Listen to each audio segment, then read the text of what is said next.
രത്നമ്മേ, ഇവിടെ പലഹാരമൊന്നും ഇരിപ്പില്ലേടി? ഇല്ല. ആർക്ക് തിന്നാന്? വിജയേട്ടന് കഴിച്ചൂടാ. എനിക്കും വേണ്ട. ബിസ്ക്കറ്റ് പോലും ഇല്ലേ? പട്ടി ബിസ്ക്കറ്റ് കാണുമായിരിക്കും. അത് നിനക്ക് കഴിക്കാനുള്ളതല്ലേ, ഞങ്ങൾക്ക് പറ്റുമോ?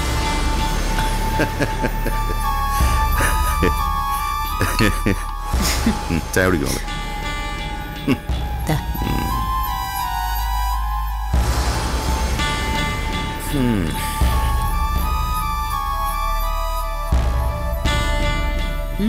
നല്ല ചായ.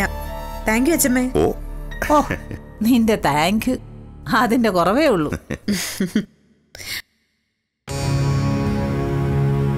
അപ്പുണ്ണിയെ നമുക്ക് ജാമ്യത്തിൽ ഇറക്കണ്ടേ അച്ഛാ? വേണം. നാളെ റിമാൻഡ് കാലാവധി കഴിയണേ. ജാമ്യത്തിൽ ഇറക്കാനുള്ള ഏർപ്പാടൊക്കെ ചെയ്യണ്ടേ? വക്കീലിനോട് സംസാരിച്ചു വെച്ചിട്ടുണ്ട്. കോടതി ജാമ്യം അനുവദിച്ചില്ലെങ്കിലോ? കഞ്ചാവ് കേസല്ലേ? ഞാൻ വേണമെങ്കിൽ ഹെൽപ്പ് ചെയ്യാം. ഹോം മിനിസ്റ്ററുമായിട്ട് മധുവങ്കലിന് നല്ല അടുപ്പമാ. വേണ്ട, ഇവിടെ ആരുടെയും ഒരു സഹായവും വേണ്ട.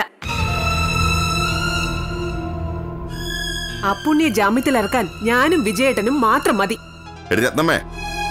ഇതുവരെ ആരും കണ്ടില്ലല്ലോ ഇങ്ങോട്ട്. റിമാൻഡിന്റെ കാലാവധി മുഴുവൻ എന്റെ മോൻ സബ് ജയിലിൽ കിടന്നില്ലേ? അത്ര സഹായ മനസ്ഥിതിയുള്ളവരെ നേരത്തെ വന്ന് ജാമ്യത്തിൽ ഇറക്കണമായിരുന്നു. ഇപ്പൊ നാളെ ജാമ്യം കിട്ടുമെന്നായപ്പോ സഹായം കൊണ്ട് ഓടി വന്നിരിക്കുന്നു. രത്നമ്മേ, നിന്നോട് ആരാ പറഞ്ഞേ നാളെ ജാമ്യം കിട്ടുമെന്ന്? റിമാൻഡ് കഴിയുമല്ലേ വിജയേട്ടാ? എന്ന് വെച്ച് ജാമ്യം കിട്ടണമെന്ന് ഒരു നിർബന്ധവുമില്ല. ഇല്ലെങ്കി വേണ്ട, എന്റെ മോൻ ജയിലിൽ തന്നെ കിടന്നോട്ടെ. എന്തായാലും ഇങ്ങനെ ഒരുത്തിയുടെ കെയർ ഓഫിൽ എന്റെ മോൻ ജാമ്യത്തിൽ ഇറങ്ങണ്ട. രത്നമ്മ, നീ എന്ത് പോഴത്തോടെ പറയണേ? വിജയേട്ടന് നാണമില്ലേ? വലിയ തഹസീൽദാരായിരുന്നിട്ടും സ്വന്തം മകനൊരു ആപത്ത് വന്നപ്പോ ജാമ്യത്തിൽ ഇറക്കാൻ പറ്റിയില്ലല്ലോ.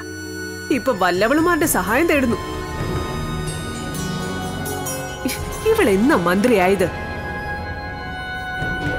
ഇവള് മന്ത്രി ആയില്ലെങ്കിൽ വിജയേട്ടന് ആരുടെ കാല് പിടിക്കുമായിരുന്നു? ഞാൻ വെറുതെ പറഞ്ഞതാ രത്നമ്മ ടീച്ചറെ. എന്റെ വാക്ക് പിൻവലിച്ചു. റിമാൻഡ് കഴിയുമ്പോ ജാമ്യാപേക്ഷ വെച്ച ജാമ്യം കിട്ടുമെന്ന് ഏത് പൊട്ടനും അറിയാം. സൂത്രത്തിൽ ആ ക്രെഡിറ്റ് അടിച്ചു മാറ്റാനൊന്നും ആരും നോക്കണ്ട. അപ്പുണ്ണിയെ ജാമ്യത്തിൽ ഇറക്കാൻ ഞങ്ങൾക്കറിയാം. കൃത്യസമയം നോക്കി വന്നിരിക്കുന്നു. ഞാൻ വെറുതെ വന്നൂന്നേ ഉള്ളൂ. എന്നെ അടിക്കാതെ വിടാൻ എന്തേലും മാർഗമുണ്ടോ?